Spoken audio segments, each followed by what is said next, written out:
Assalamualaikum warahmatullahi wabarakatuh. Apa kabar hari ini anak-anak hebat? Alhamdulillah, semoga kalian semua dalam keadaan sehat ya.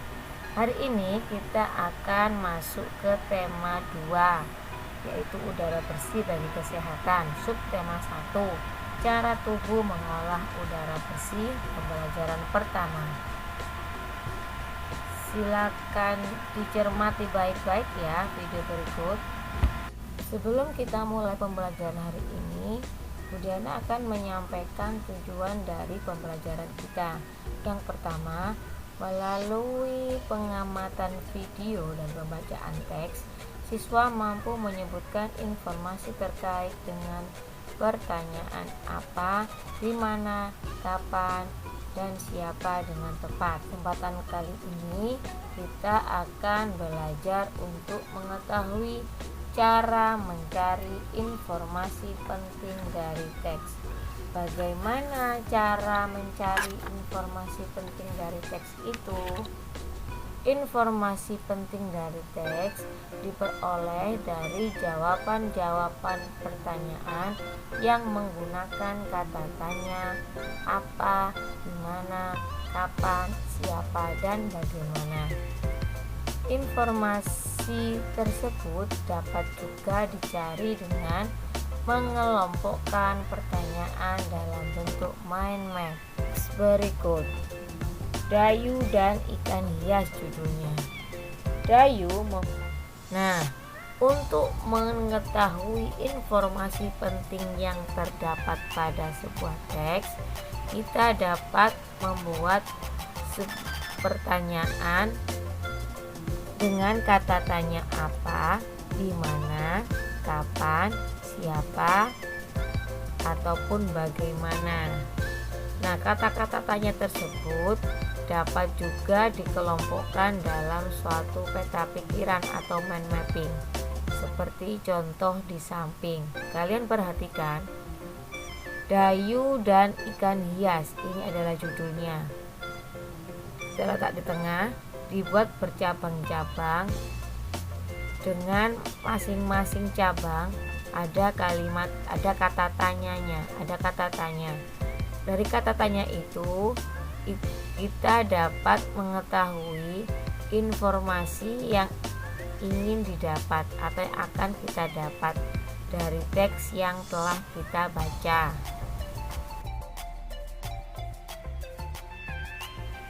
Untuk organ pernafasan hewan, yang pertama yang akan kita bahas adalah pada cacing tanah.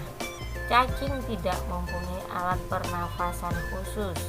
Cacing bernafas melalui permukaan kulit. Kulit cacing selalu basah dan berlendir untuk memudahkan penyerapan oksigen dari udara. Alat pernafasan pada serangga berupa trakea. Trakea yaitu sistem tabung yang memiliki banyak percabangan di dalam tubuh. Percabangan trakea ini disebut trakeola. Trakea mengedarkan oksigen langsung ke semua sel tubuh dan organ, serta menyerap karbon dioksida dari semua sel tubuh untuk dibuang. Ikan bernafas dengan organ khusus mirip saringan yang disebut insang. Insang berbentuk lembaran tipis berwarna merah muda dan selalu lembab.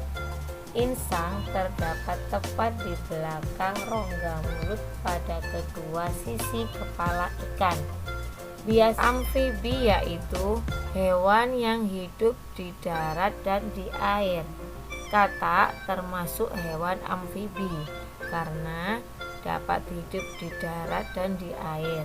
Saat masih berupa kecebong, katak hidup di dalam air dan bernafas menggunakan insang. Insang kecebong terletak di luar tubuhnya dan terdiri atas lembaran-lembaran kulit halus yang mengandung kapiler darah.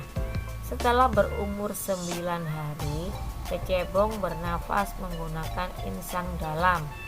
Insang dalam akan menyusut seiring mulai berfungsinya paru-paru, dan katak muda pun tumbuh menjadi katak dewasa. Katak dewasa bernafas menggunakan paru-paru dan permukaan kulit. Menggunakan paru-paru yang terletak di dalam rongga dada dan dilindungi oleh tulang rusuk. Burung bernafas dengan sepasang paru-paru. Paru-paru burung terletak di dalam rongga dada.